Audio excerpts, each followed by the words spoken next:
তরবারি গুঁজেছেন আর তীর ধনুক সাথে নিয়ে মদিনার পথে রাসূলকে দিদার করার জন্য, রাসূলের সাথে দেখা করার জন্য, নবীজির কদম মোবারকে যাওয়ার জন্য তিনি রওনা দিয়ে দিয়েছেন। জোরে বলেন সুবহানাল্লাহ। রাসূলকে দেখবেন, রাসূলকে না দেখে মক্কায় আর থাকতে পারছেন না। রাসূল যখন মদিনায় চলে গেলেন, যেসব সাহাবীরা ছিল তারা অস্থির, নবীজিকে না দেখলে তারা থাকতে পারতেন না। সুবহানাল্লাহ। তাওহীদি জনতা রাসূলকে কলিজায় বেশি মহব্বত করেন, রাসূলের ভালোবাসা কলিজায় জাগ্রত করেন। দাড়ি চাচা গোপালা নেতাদের ভালোবাসা তালাক দিয়ে দেন। কি দিয়ে দেবেন? জোরে বলেন। তালাক দিয়ে অন্তর থেকে ওই সমস্ত নাস্তিকদের ভালোবাসা তালাক দিয়ে বের করে দেন।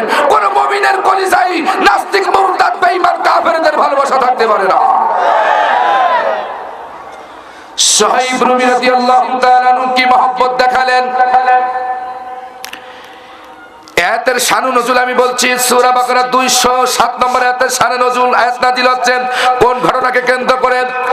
বিভিন্ন সহিহ বর্ণনাতে এটাই বলা হয়েছে, আল্লাহর গোলাম নবীজির প্রেমিক, কি প্রেমিক গো সুহাইব রুমি, নবীজিকে কত মহব্বত করেন, কত ভালোবাসে। আমার যুবক ভাইরা, আজকে তোমরা নবীজিকে ভালোবাসতে পারলে না, আল্লাহকে ভালোবাসতে পারলে না, নবীজির ভালোবাসা কলিজায় জাগ্রত করতে পারলে না।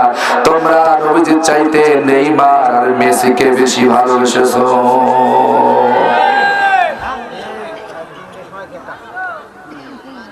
আর্জেন্টিনার খেলোয়াড় মেসি, মস্তা মেসি, আর ব্রাজিলের নেইমার। ও যুবকেরা, রাগ করো না, ঈমান হারা হয়ে কবরে যেও না। কবরটা বড় খারাপ জায়গা, কবরটা বড় মারাত্মক জায়গা।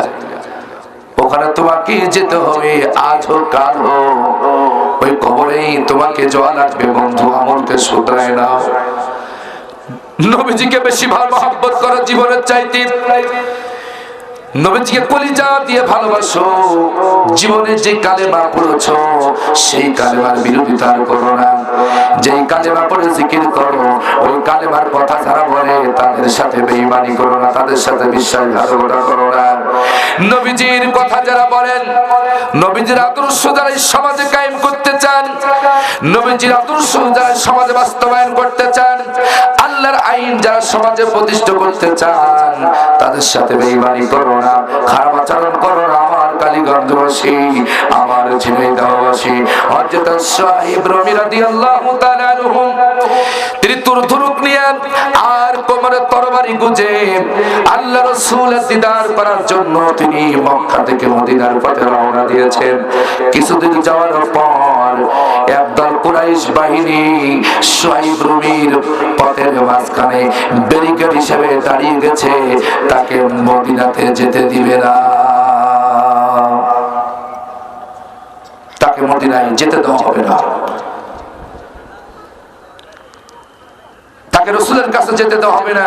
কুরাইশের কিছু লোক, কুরাইশ বংশের কিছু নেতা, দুনিয়াবাদী স্বার্থী নেতা, স্বার্থবাদী নেতা, এরা তার পথে পথে ব্যারিকেড দেওয়ার জন্য দাঁড়িয়ে গেছেন যে রাসূলের কাছে মদিনাতে যেতে দেওয়া যাবে না, তাকে কালেমা ছাড়তে হবে, ইসলাম ছাড়তে হবে, ঈমান ছাড়তে হবে। এই হুমকি দেওয়ার জন্য, তাকে হত্যা করার জন্য, তাকে বিরত থাকার জন্য সাহিব রুমির সামনে কুরাইশ কিছু দল কাফেররা এরা দাঁড়িয়ে গেছে। যুবকেরা, খান লাগায় শোনো, আমি তথ্য দিয়ে কথা বলছি, গবেষণা করে কথা বলছি। আমরা বাতিলের পাশাটা গোলাম নই, আমরা বাতিলের পাশাটা আলেম নয় যে আমরা পিঠ বাঁচিয়ে ওয়াজ করব, ধান্দা করে ওয়াজ করব। ধান্দাবাজি করা আমাদের দ্বারাই সম্ভব নয়। এই কোরআনের কথা বলতে গিয়া যদি আজকে এই বড়গিরার ময়দানে আমার জীবন দিতে হয়, আমি রাজি আছি, আল্লাহর কোরআনের হক কথা ছাড়িতে রাজি না। আপনারা থাকতে রাজি আছেন তো ইনশাআল্লাহ? কে কে রাজি আছেন আল্লাহর দোয়া তুলে দেখান। লিল্লাহি তাকবীর, লিল্লাহি তাকবীর। যারা জোরে বলছেন না ওরা মনে হয় একটু ভয়তে আছেন। যার যত শক্তি আছে শক্তি দিয়ে বলেন লিল্লাহে তাকবীর। আবার যুবক ভাইরা যখন গোল হয় তখন তো গোল বলে এমন শিক্ষার মারো ঘুম ভেঙে